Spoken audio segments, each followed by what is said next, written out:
The crystalline spires of the Galactic Council chambers hummed with frustrated energy as Ambassador Zixara slammed her six-fingered hand against the podium. The sound echoed through the vast amphitheater, where representatives from 47 different species sat in stunned silence. The human delegation's seats remained conspicuously empty, their nameplates glowing red in the universal symbol of absence. "This is the 7th time this cycle." Zixara's voice crackled through the universal translators, her blue-scaled skin rippling with indignation. 7 times these. These humans have simply walked away from critical negotiations.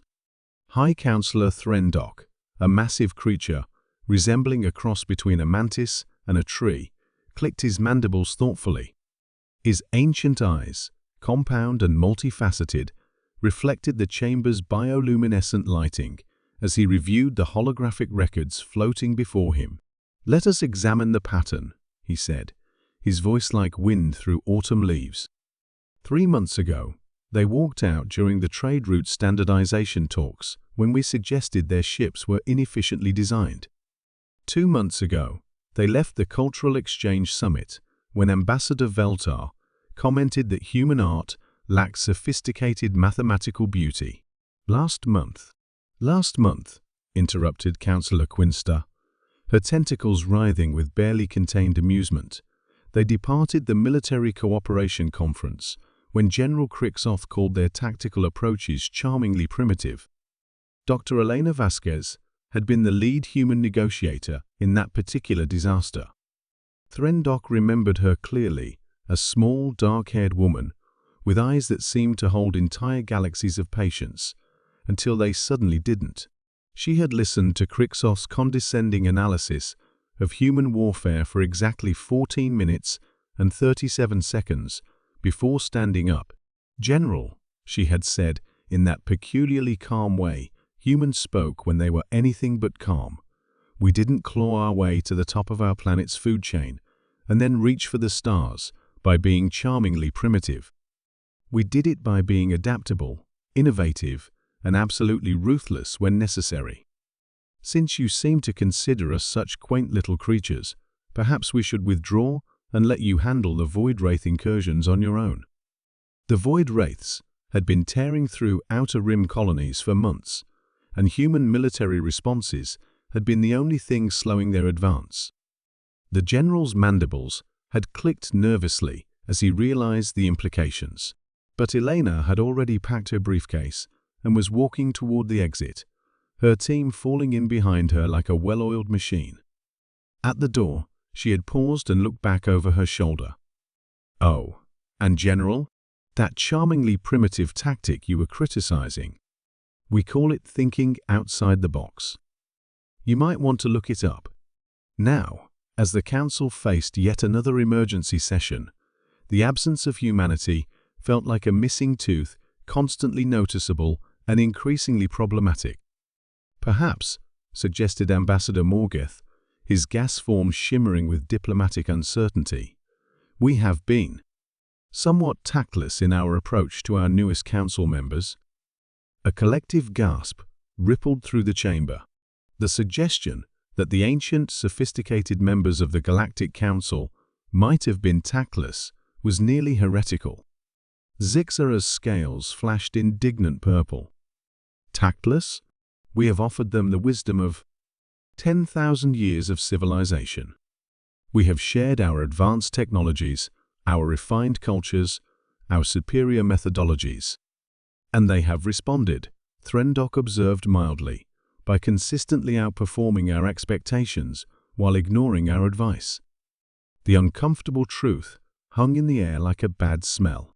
In the 3 years since humanity had been grudgingly admitted to the Council, after they had somehow managed to achieve faster-than-light travel using methods that violated several supposedly fundamental principles of physics, they had proven frustratingly effective.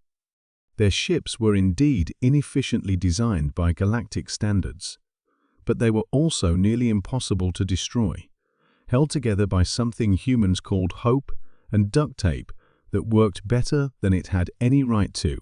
Their art might lack mathematical sophistication, but it had moved several council members to tears, an embarrassing display of emotion that was still being hushed up. And their military tactics, while certainly unconventional, had saved more colonies in the past year than the council's refined strategies had managed in the previous decade. "The real question," said Councillor Quinesta, her tentacles now writhing with what might have been worry, "is whether they'll come back this time." Through the chamber's vast viewing windows, the stars wheeled in their ancient patterns, indifferent to the political crisis unfolding below.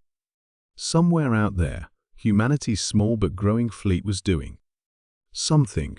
Intelligence reports were frustratingly vague, but there were rumors of new alliances being formed, of previously unknown species emerging from the galactic rim, of trade routes being established that completely bypass council oversight.